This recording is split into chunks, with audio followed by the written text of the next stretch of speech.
बीतल रवि दिन के बात अछि। मध्य प्रदेश के मुख्यमंत्री सहित मंत्रिपरिषद के संपूर्ण सदस्य सब संघीय सरकारक प्रधानमंत्री शेर बहादुर देउवा के भेट क मध्य प्रदेश सरकार संचालन के लेल जनकपुर चुरोट कारखाना लिमिटेड जचुकाली के भौतिक संरचना मध्य सरकार मातहत लाइब देव आग्रह केने छलनि। हुनका सबके भेंटवार्ता आ छलफल के एक सप्ताह समेत नहीं बीतते हुनका सबक भेंट में सत्ता गठबंधन के मुख्य घटक माओवादी केन्द्रक अध्यक्ष पुष्पकमल दाहाल प्रचण्ड आ नेकपा एस के अध्यक्ष माधव कुमार नेपाल समेत सहभागी छलनि। मुदा हुनका सबके भेंटघाट के एक सप्ताह समेत नहीं बीतते नेपाल सरकारक उद्योग वाणिज्य तथा आपूर्ति मंत्री दिलेन्द्र प्रसाद बड़ू बंद रहल देश के संपूर्ण प्रमुख कारखाना चलैबाक कहैत जनकपुर चुरोट कारखाना के स्थलगत निरीक्षण करैत कारखाना फेर से संचालन होबाक टिप्पणी केलनि। यस्ता उद्योगहरू जो अहिले पनि हामीले चलाउनु पर्छ, यो पनि अहिलेको नीति अन्तर्गत छ। हामीले घोषित गरिसक्यौँ, हाम्रो कार्यक्रम आइसकेका छ, बजेट पनि त्यसका निमित्त बजेट वक्तव्य पनि हामीले बोलेका छौँ।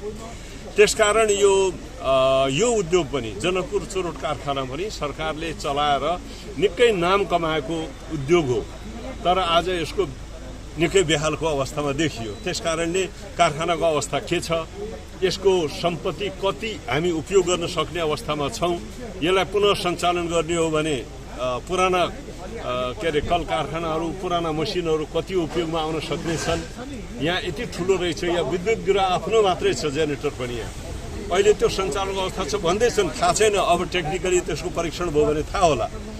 त्यसकारणले यसको पनि हामीले एउटा निरीक्षण गर्नुपर्छ र यसलाई हामीले चलाउँदा किन रोकियो, किन सकिएन चलाउन, यसको पनि केही मूल्याङ्कन गर्नुपर्छ।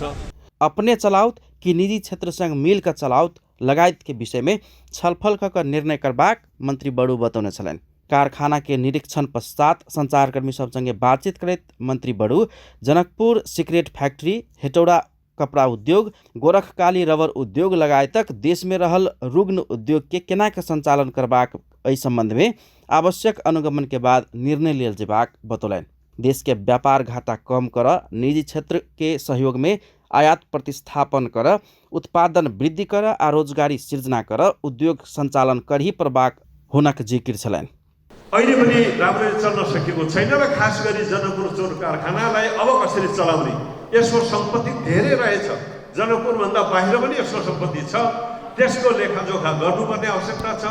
अब हामी कसलाई दिने हो भने पनि त्यो सम्पत्तिको एउटा मूल्याङ्कन गर्ने, जग्गा बेच्ने होइन अब सरकारले, तर सरकारले जग्गालाई लिजमा दिएर निजी क्षेत्रले त्यसको उपयोग गर्छ भने सरकारलाई दिने रोयल्टी उसले दिन्छ, आफ्नो निजी क्षेत्रले पनि उद्योग चलाउँछ भने मुलुकमा रोजगारी पनि हुन्छ, मुलुकको उद्योग पनि बढ्छ। त्यसकारणले पनि राष्ट्रिय उद्योगलाई अब हामीले बढाउनका निमित्त विविध उपायहरू, चाहे त्यो ग्राम उद्योगहरू छन्, औद्योगिक ग्रामहरू हामी हरेक। जनकपुर सिगरेट फैक्ट्री के जग्गा आ परिसर मध्य सरकार प्रशासनिक कार्य संपादन के लेल आ मध्य सरकार चलाव के लेल माइग रहल समय में संघीय मंत्री से एहन धारणा आयल। मुदा कि जनकपुर चुरोट कारखाना तत्काले संचालन होबाक संभावना अछि त की अछि संभावना? एहि विषय में जचुकाली में काम केने आ क रहल किछ कर्मचारी सबके कारखाना में बजा क हम सब भेटलौं।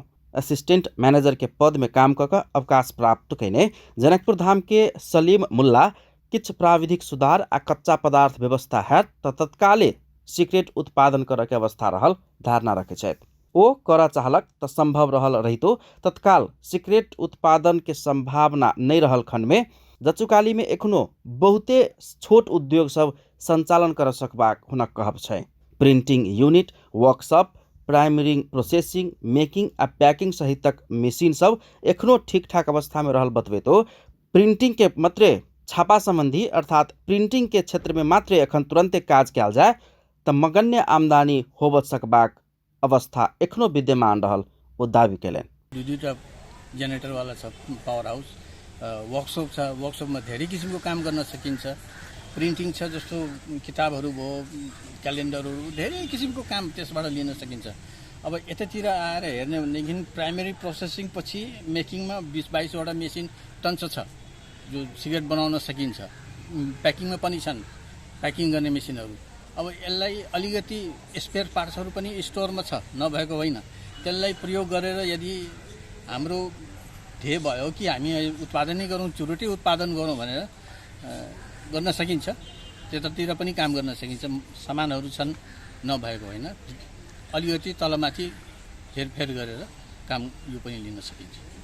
मुख्यतः कच्चा पदार्थ खैनी के आवश्यकता अछि। ओ कहै छथि पैकिंग के लेल पेपर आ बॉयलर जे एकटा प्राविधिक यूनिट होइत अछि ओकर व्यवस्था कयल गेल तऽ सिगरेट उत्पादन एखनो शुरू भऽ सकैए। सिगरेट फैक्ट्री में दू-दूटा जनरेटर सहित के पावर हाउस एखनो अछि, जाहिसँ कारखाना के लेल पर्याप्त बिजुली के व्यवस्था ओतै से होब सकैए।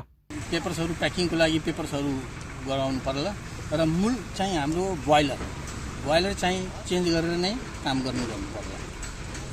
यति गर्न सक्यो भनेदेखि कारखाना फेरि सुचारू रूपले हामी चलाउन सक्छौँ। बोइलरलाई अब ग्यारेन्टी लिन सकिँदैन, धेरै दिनदेखि बन्द भयो। यो प्रेसर 16,000 केजी पर पाउन्ड प्रेसरमा चलाइन्छ त्यसलाई। अब राख्दा बीज लागेर फुट्न पनि सक्छ। त्यसै हुनाले बोइलरको चाहिँ हामी नगरौँ। सिगरेट फैक्ट्री में काज केने कर्मचारी सब कहै छथि एक समय एहन छल कारखाना के एतेक आमदनी छल जे बैंक पैसा राख नहि सकैत छल, मुदा आइ की अछि से हमरा अहाँ सब लग छर्लंग अछि।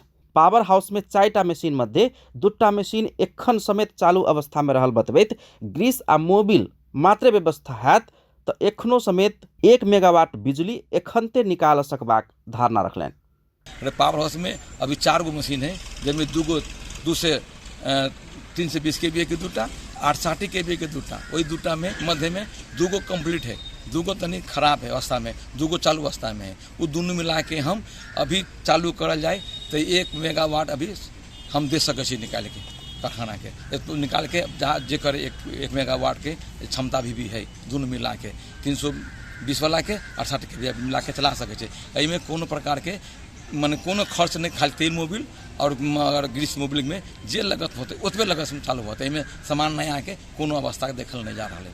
नागरिक समाजक अगुवा सब प्रदेश के गौरव के रूप में रहल जनकपुर सिगरेट फैक्ट्री के प्रदेश सरकार कमती में समेत संघीय सरकार संग समन्वय कऽ चाहे अपने पहल कदमी में समेत चलाव सकलक तब प्रदेश सरकार गठन सार्थक भ जायत धारणा रखै छथि। नागरिक अगुवा तथा राम जानकी रंगशाला के अभियानी दिनेश पूर्वे कहै छथि जनकपुर धाम बर्बाद होबऽ के एकटा कारण जचुकाली बन्द होनाइ समेत अछि। जमिन जुन बेचिराखेको छ त्यो जग्गालाई हामीले बरु सदुपयोगमा ल्याएर र यसलाई प्रदेश सरकारले आफ्नो एउटा उद्योगको रूपमा अगाडि बढायो भने यो प्रदेश सरकारको लागि एउटा राम्रो अवसर हो र प्रदेश सरकार यसमा जानुपर्छ। र यहाँको जुन आज मधेसको समस्या कस्तो छ, एउटा अन्नको अवस्था छ, अन्न चाहिँ पनि विदेशमा छ र जुन अन्न विदेशमा छ आज यो किन आयो अवस्था भने यो उद्योग बन्द भएपछि यहाँ लगभग 4,000 देखि 5,000 मान्छेको घरबार चलिराखेको अवस्थामा सबै ध्वस्त भएछ। करीब 7 दशक आगू रसिया सरकार के लगानी में निर्मित आ एखन करीब 12 वर्ष से उत्पादन ठप्प भऽ धाराशायी अवस्था में जा रहल जनकपुर चुरोट कारखाना लिमिटेड के सुचारू कर रसिया सरकार सहितक समेत बेर बेर पहल अनुगमन केने रहितो एखन कारखाना संचालन होब नहीं सकल। आ एखन कारखाना मधेश सरकार के प्रशासनिक भवन मधेश भवन के रूप में प्रयोग में अछि। मशीन सब ओहिना गोदाम में थनकल अछि आ रसे रसे लोप होबऽ के अवस्था में जा रहल अछि। काम लागे वाला मशीन सब के एखनो सदुपयोग कऽ सिगरेट फैक्ट्री नहीं संचालन भेल तऽ छोट उद्योग सब संचालन कऽ प्रदेश सरकार वा संघीय सरकार आमदनी कर सकैया। अपन टेलीविजनक लेल कैमरा में संजय शाह के साथ में पूरन शाह, जनकपुर धाम।